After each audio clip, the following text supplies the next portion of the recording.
Hey guys, welcome to the review show. My name's Austin. Welcome back to our X-Men series. I started this series months ago, and next the actor strike happened, so Deadpool 3 got delayed. So everything about for the series got thrown up in the air, and I kind of didn't want to do the series without knowing if Deadpool 3 was going to come out at all next year, if it was going to be delayed a whole year or even later in the year. So I kind of waited on for it.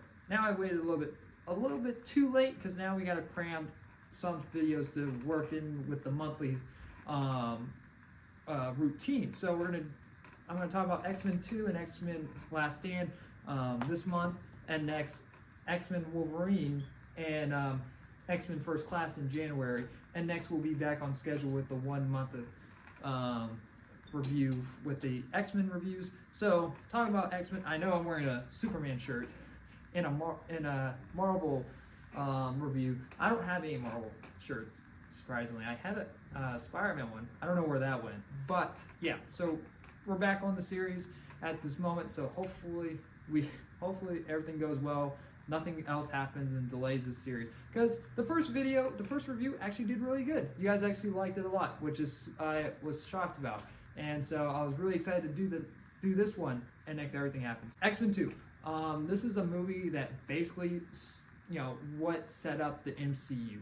This and in the first Spider-Man, it's what the MCU was before, Phase 4 or whatever phases we're in now. I think we're in Phase 5, aren't we? And so,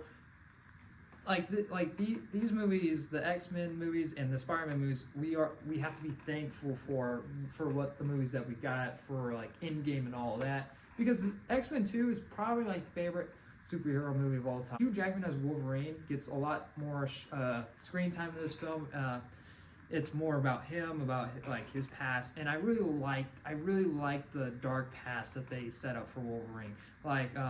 Brian Cox as Stryker, perfect casting. I can't say much about him.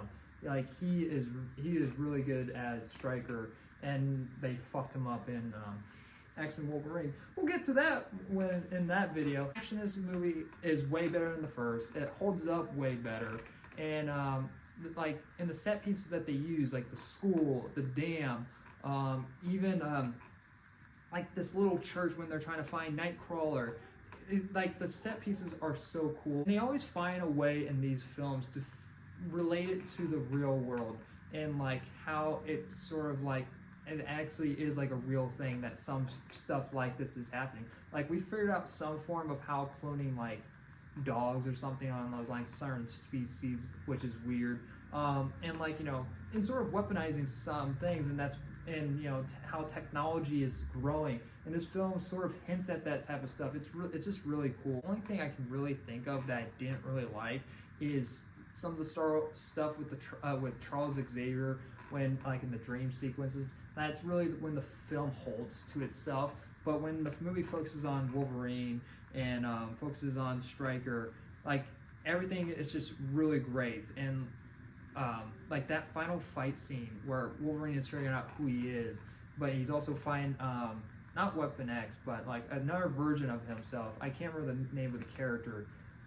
That is one of the most brutal scenes in this whole entire franchise, besides Logan and Deadpool and the Deadpool films. Out of all the films besides those three, that was pretty violent for a PG-13 movie. There was a lot of blood in that, in those fight scenes, and choreographed very well. And Wolverine knowing oh wow, he's out of his depth, and even Stryker's no one cares about you anymore. I can make my own Wolverines, and it's really shocking. And when you watch that scene for the first time, it's oh shit, it's there's another Wolverine hole, and long nails instead of 3 claws. That seems she can do more damage than him. One of my favorite scenes, actually. It's not really a big deal, a big action scene or anything. It's just Wolverine inside, whenever these characters are just hanging out, Wolverine chilling at the school, and he sees Cyclops there, and he has a warm soda in his hands, and he's can you cool this down for? He's sure bro, and just and uses their powers for little cool stuff like that. And even the little jokes do you have any beer? It's and Iceman's it's a school. It's funny stuff, especially like even the when they're hanging out in the house and Wolverine hears like something and he pulls out his claws and it's just a cat. And it's there's so many good moments in this film like that really just you see them as the characters, and it's not just an action movie. These are, like I said, Spider-Man and these first two X-Men movies really, even the third one has some of this stuff where they really ground these characters in reality and they show them as people and not these like cartoon, like they're still cartoon characters, but they really show that human side of them, which I really like a lot, and that's what these films really do. And they, especially when they dive back into Wolverine's past, which is really tragic and dark and all that. But again, they fucked that up in X-Men Wolverines. But luckily, Days of Future Past retcons all that to make even more garbage. I'm gonna give X-Men 2 an A-. I really like this film a lot. If you haven't checked it out in a while, go rewatch this film. And why not watch all the X-Men films and the Deadpool films leading up to the new Deadpool movie with me?